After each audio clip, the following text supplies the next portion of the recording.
Malam itu, langit Jawa Barat dihiasi bintang-bintang redup yang sesekali tertutup awan kelabu. Dito, seorang pria berusia 30-an, memutuskan untuk mengajak istrinya ikut touring bersama rombongan sahabat lamanya. Mereka memilih sebuah villa di daerah pegunungan yang terkenal sejuk, namun menyimpan banyak cerita mistis. Di balik niat liburan yang sederhana, tidak ada yang menyangka bahwa perjalanan ini akan berubah menjadi pengalaman menegangkan yang penuh misteri. Rasa penasaran, ucapan sembrono, dan keisengan kecil menjadi pemicu terbukanya tabir gaib yang seharusnya tidak mereka ganggu. Dari sosok wanita berparas memikat, anak kecil misterius, hingga kecelakaan yang mengancam nyawa, semua menjadi peringatan bahwa dunia gaib itu nyata adanya.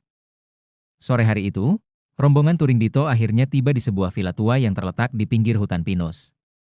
Bangunannya bergaya kolonial dengan cat putih kusam, beberapa bagian dinding sudah retak, dan halaman belakangnya dipenuhi semak liar. Meski begitu, suasana sejuk pegunungan membuat mereka merasa cukup nyaman. Wah, tempatnya lumayan juga ya buat ngopi santai, ucap salah satu teman Dito sambil menyalakan rokok. Istri Dito, yang bernama Rani, justru merasa merinding sejak pertama kali memasuki villa. Hatinya berdesir aneh, seolah ada banyak mata yang memperhatikan dari balik pepohonan. Ia mencoba menenangkan diri dengan membaca doa dalam hati. A'udzu bikalimatillahi tammati min syarri ma khalaq. Malam pun tiba. Angin gunung bertiup kencang, membawa aroma tanah basah dan daun kering. Salah seorang teman Dito, bernama Arman, tiba-tiba mengeluarkan lampu tembak yang biasa dipakai untuk touring malam. Coba kita lihat ke sekitar villa.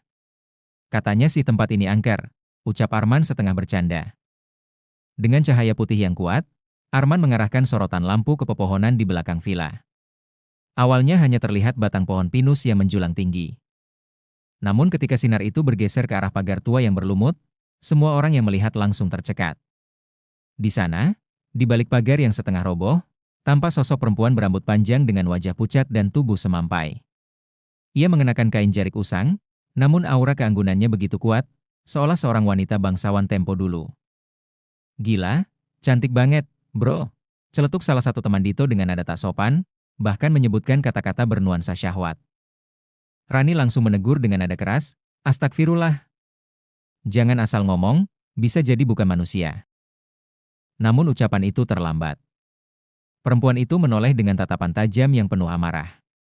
Sorot matanya berkilat merah sesaat, lalu menghilang dalam kegelapan. Seisi kelompok mendadak hening.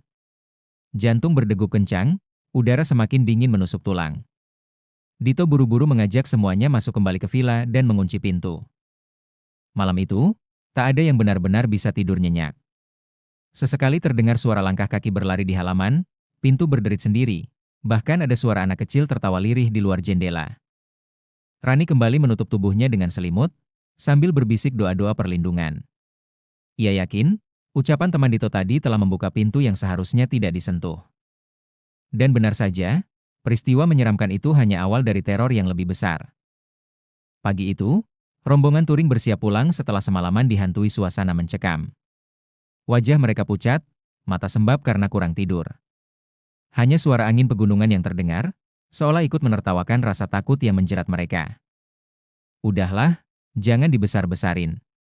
Kita cuma kecapean, jadi kayak berhalusinasi, ujar Arman dengan nada menenangkan, meski suaranya bergetar. Dito tidak sepenuhnya yakin. Semalaman ia mendengar suara langkah kaki kecil di depan kamarnya, dan sekali waktu ia melihat bayangan seperti anak kecil yang berdiri di teras. Namun, ia memilih diam agar tidak membuat Rani semakin cemas. Rombongan itu pun menyalakan motor mereka, bersiap menuruni jalan berliku menuju kota. Matahari sudah mulai naik, tapi hawa dingin masih menusuk tulang. Jalanan berkelok itu sepi, hanya sesekali mobil bak terbuka melintas membawa hasil kebun. Di tengah perjalanan, tiba-tiba terdengar suara klakson panjang dari motor paling depan. Itu motor milik Jaya, teman mereka yang terkenal suka bicara kasar. Tak lama kemudian, motor Jaya oleng hebat lalu terhempas ke pinggir jalan, menghantam pagar bambu hingga patah. Allahu Akbar, teriak Dito dan kawan-kawan yang langsung menghentikan motor. Mereka berlari mendekat. Tubuh Jaya terkapar di tanah dengan helm yang sudah terlepas. Kaki kirinya berdarah, dan wajahnya pucat seperti orang baru saja melihat sesuatu yang amat menakutkan. Dengan suara terbata-bata, Jaya berteriak sambil menunjuk ke arah motor yang masih tergeletak. Ah, anak kecil. Ada anak kecil duduk di jok depan motorku tadi. Dia nempel, matanya hitam semua. Semua orang yang mendengar sontak merinding.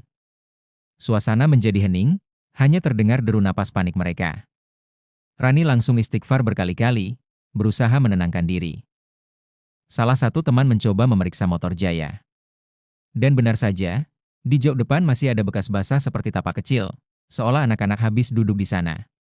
Bau amis samar menyertai, membuat bulu kuduk berdiri. Ya Allah, ini beneran gangguan, ucap Dito lirih, gemetar. Sementara itu, Jaya terus menangis histeris. Ia merasa ada tangan kecil yang tadi melingkar di pinggangnya, seolah memaksa ia untuk mengarahkan motor ke jurang. Untungnya ia banting setir ke pagar bambu, meski harus terluka. Rombongan menjadi panik. Beberapa warga sekitar yang lewat akhirnya membantu membawa Jaya ke rumah sakit terdekat. Tapi meski tubuhnya ditangani medis, jiwanya tetap terguncang. Sepanjang perjalanan, Jaya terus meracau. Dia ikut kita, perempuan itu. Dia kirim anak kecil itu. Dia nggak mau kita pulang dengan selamat. Mata Jaya kosong, tatapannya seperti orang yang kehilangan arah. Malam harinya, setelah semua kembali ke rumah masing-masing, gangguan itu belum juga selesai. Arman, yang semalam menyorotkan lampu tembak ke arah sosok wanita misterius, mulai merasa diawasi. Ketika ia sedang bercermin di kamar, tiba-tiba di belakangnya tampak bayangan perempuan berambut panjang dengan senyum tipis. Senyum itu bukan senyum ramah, melainkan penuh nafsu sekaligus kebencian. Arman terjatuh, tubuhnya lemas, dan sejak malam itu hidupnya tidak lagi sama. Sejak kepulangan dari villa itu, hidup Arman berubah drastis. Ia tidak lagi bisa tidur nyenyak. Setiap kali memejamkan mata, wajah perempuan berparas cantik itu muncul. Bibirnya merah menyala, matanya menatap penuh hasrat sekaligus kebencian. Awalnya Arman mengira itu hanya mimpi buruk. Namun semakin lama, kehadiran sosok itu semakin nyata. Suatu malam, ketika ia sedang duduk di ruang tamu sambil memainkan ponsel, tiba-tiba listrik rumahnya padam. Hanya cahaya dari layar ponsel yang tersisa. Dari arah dapur, terdengar suara langkah kaki pelan, seperti kaki seorang perempuan beralas selop. Tok, tok, tok. Arman terdiam, tenggorokannya tercekat. Ia yakin tak ada siapa-siapa di rumah, karena orang tuanya sedang mudik dan ia tinggal sendirian. Tiba-tiba, dari kegelapan dapur itu, muncul bayangan perempuan. Rambut panjang terurai menutupi wajahnya, tubuhnya ramping dibalut kain lusuh. Dan ketika bayangan itu mendekat, wajahnya perlahan terlihat. Itu dia, wanita yang mereka lihat di villa. Namun kali ini wajahnya jauh lebih jelas, sangat cantik, bahkan seperti jelmaan bidadari. Aroma harum bunga melati menyeruak memenuhi ruangan. Arman, suara lirih itu menggema, lembut namun menusuk telinga. Aku suka padamu, ikutlah denganku. Arman terperangah. Ada rasa takut, namun juga godaan yang aneh menyelimuti dadanya.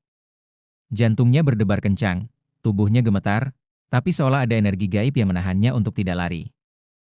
Sosok itu semakin mendekat, menatap dengan mata indah yang berkilau aneh. Saat jarak hanya tinggal sejengkal, Arman merasakan hembusan napas dingin di wajahnya. Namun tiba-tiba, dari bibirnya keluar kalimat spontan yang dulu pernah diajarkan ibunya. A'udzu billahi minasy syaittonir rajim. Seketika itu juga sosok wanita itu meringis kesakitan. Senyum tipisnya berubah menjadi raut marah. Wajah cantiknya perlahan melumer, berganti wajah pucat menyeramkan dengan mata merah menyala. Berani kau menolak aku? Kau akan menyesal, teriaknya dengan suara menggelegar, sebelum menghilang begitu saja. Arman terjatuh ke lantai, tubuhnya lemas. Keringat dingin membasahi sekujur badan. Malam itu ia sadar, wanita itu bukan sekadar arwah gentayangan biasa. Ada sesuatu yang lebih kelam di baliknya. Keesokan harinya, Arman memberanikan diri mendatangi seorang ustaz di kampungnya. Ia menceritakan semua kejadian yang dialami. Sang ustaz hanya menggeleng pelan sambil berkata, "Anak muda, itu bukan sekadar hantu. Itu adalah jin perempuan dari golongan yang biasa dipelihara oleh orang-orang yang bersekutu dengan pesugihan. Sosok itu menggoda dengan kecantikan, menawarkan kenikmatan, tapi ujungnya adalah kehancuran. Kau dan teman-temanmu telah mengusik wilayahnya. Dan yang lebih parah, Ada ucapan kotor yang membuat dia merasa dipanggil. Arman terdiam, wajahnya pucat. Ia teringat betul bagaimana salah satu temannya mengeluarkan kata-kata tidak sopan saat pertama kali melihat wanita itu di villa. Ustaz itu lalu menyarankan, perbanyaklah zikir, jangan pernah tinggal sholat. Bacalah ayat kursi sebelum tidur. Ingat, perlindungan terbaik hanyalah dari Allah. Jangan sekali-kali mengikuti rayuan itu, karena jin seperti itu seringkali terikat dengan ilmu susuk dan pesugihan. Arman mengangguk, meski dalam hatinya masih diliputi rasa takut. Namun sejak malam itu, ia bertekad mendekatkan diri pada Allah, berharap bisa lepas dari teror gaib yang terus membayangi hidupnya. Namun sayangnya, gangguan itu tidak berhenti hanya pada dirinya. Beberapa teman lain dari rombongan touring juga mulai diganggu. Ada yang sakit misterius, ada yang mendengar suara bisikan aneh di telinga, bahkan ada yang melihat bayangan wanita itu di cermin rumah mereka. Teror baru saja dimulai. Sepekan setelah insiden di villa itu, satu persatu teman Dito mulai mengalami kejadian ganjil. Bukan hanya Arman, melainkan hampir semua yang ikut touring malam itu. Benny, salah satu anggota rombongan, tiba-tiba jatuh sakit. Tubuhnya kurus dalam hitungan hari, wajahnya pucat kehijauan. Anehnya, setiap dibawa ke rumah sakit, hasil pemeriksaan selalu normal. Dokter hanya berkata, tidak ada penyakit serius. Tubuhnya sehat. Namun setiap malam, Benny selalu mengerang kesakitan sambil memegangi perut. Kadang ia muntah cairan hitam berbau amis. Ibunya sampai menangis histeris, tidak sanggup melihat penderitaan putranya. Bu, dia ada di sini. Wanita itu, lirih Benny setiap malam, sebelum tubuhnya kejang-kejang. Sementara itu, Wahyu, teman lain dalam rombongan, mengalami gangguan yang berbeda. Hampir setiap kali ia bercermin, sosok wanita misterius itu muncul di belakangnya. Kadang hanya sekejap, kadang cukup lama hingga ia bisa melihat jelas tatapan matanya. Suatu malam, Wahyu memberanikan diri untuk bertanya, "Siapa kau sebenarnya?" Dan untuk pertama kalinya, sosok itu menjawab, "Aku Sari. Dulu aku perempuan yang dicintai oleh seorang juragan kaya. Ia memberiku susuk agar aku selalu tampak cantik, muda, dan menawan. Tapi saat ia mati, aku ikut terperangkap. Kini aku mencari pengganti." Wahyu langsung menjerit, melempar cermin hingga pecah. Namun justru sejak malam itu, bayangan Sari semakin sering mengikutinya. Tidak hanya di cermin, tapi juga di kaca mobil, di layar ponsel, bahkan di permukaan air kamar mandi. Gangguan tidak berhenti di situ. Dalam waktu singkat, dua orang teman touring lain mengalami kecelakaan kecil di jalan raya. Ada yang motornya tiba-tiba mati mendadak di tengah jalan. Ada yang melihat sosok anak kecil berlari menyeberang padahal jalan itu sepi. Semua kejadian itu membuat Dito semakin resah. Ia merasa bersalah karena telah mengajak Rani ikut touring ke villa angker itu. "Ran, kalau semua ini benar karena kita sudah lancang, apa yang harus kita lakukan?" tanya Dito suatu malam. Rani yang lebih religius hanya bisa menunduk sambil berkata lirih, "Kita kembali pada Allah. Ini semua peringatan. Bukankah sudah jelas, siapapun yang mencari kesenangan dari selain Allah, pasti akan digiring menuju kehancuran? Jangan pernah lupa, jin-jin yang dipelihara dengan susuk, pesugihan, atau teluh, selalu menuntut tumbal." Kata-kata Rani membuat bulu kuduk Dito berdiri. Ia teringat wajah cantik wanita itu. Bukan sekadar hantu, ia adalah jelmaan jin pesugihan, terikat dengan dosa dan perjanjian hitam. Akhirnya, Dito mengumpulkan keberanian untuk mengajak Arman dan beberapa teman lain datang kembali ke Ustaz yang pernah ditemui Arman. Mereka menceritakan semua kejadian ganjil yang menimpa. Ustaz itu mendengarkan dengan wajah serius, lalu berkata, "Kalian telah menyinggung penghuni gaib yang terikat pada perjanjian pesugihan. Wanita itu bukan sekadar arwah, tapi jelmaan jin yang diberi wajah cantik melalui ilmu susuk. Ia menggoda dengan kecantikan, tapi sesungguhnya menjerat manusia ke dalam dosa syirik. Kalau begitu, bagaimana nasib teman-teman kami, Ustaz?" tanya Dito dengan suara bergetar. Sang Ustaz menarik napas panjang, lalu berkata tegas, "Hanya dengan taubat yang sungguh-sungguh, zikir, dan doa perlindungan kalian bisa lepas. Kalian harus melakukan ruqyah syariah, jangan sekali-kali mencari dukun atau perantara lain, karena itu justru akan semakin mengikat jin itu pada kalian." Wajah mereka semua pucat. Jalan pulang dari kegelapan ini tidak mudah. Namun satu hal jelas, teror belum selesai. Karena malam itu, saat mereka berkumpul di rumah Ustaz, tiba-tiba terdengar suara ketukan keras di pintu. Tok, tok, tok. Ketika pintu dibuka, tak ada siapapun. Hanya bau melati menyengat yang masuk bersama angin malam. Malam itu, rumah Ustaz yang sederhana di pinggir kampung dipenuhi suasana mencekam. Dito, Arman, Beni, Wahyu, dan beberapa teman lain duduk melingkar. Wajah mereka pucat, tubuh gemetar. Sejak masuk, aroma bunga melati menyengat, padahal tidak ada bunga sama sekali di rumah itu. Sang Ustaz menatap mereka dengan serius. Kalian harus siap. Malam ini kita lakukan ruqyah. Ingat, jangan takut. Setan itu hanya bisa berkuasa atas orang yang lemah iman. Bacalah istighfar, perbanyak shalawat, dan jangan putuskan zikir meski kalian melihat hal-hal menakutkan. Mereka semua mengangguk, meski hati diliputi rasa gentar. Proses ruqyah dimulai. Ustaz memulai dengan membaca surat Al-Fatihah, Al-Baqarah ayat 255, ayat kursi, serta 3 qul. Suaranya tegas dan berwibawa, menggema memenuhi ruangan. Pada awalnya, ruangan terasa biasa saja. Namun lama-kelamaan, angin dingin bertiup kencang meski semua jendela tertutup rapat. Lampu berkedip-kedip, dan tiba-tiba Beni menggeliat keras. Tubuhnya bergetar hebat, matanya terpejam, lalu terbuka dengan bola mata yang berubah hitam pekat. Dari mulutnya keluar suara perempuan, lirih namun menyeramkan. Kenapa kalian ganggu aku? Aku hanya ingin mereka ikut denganku.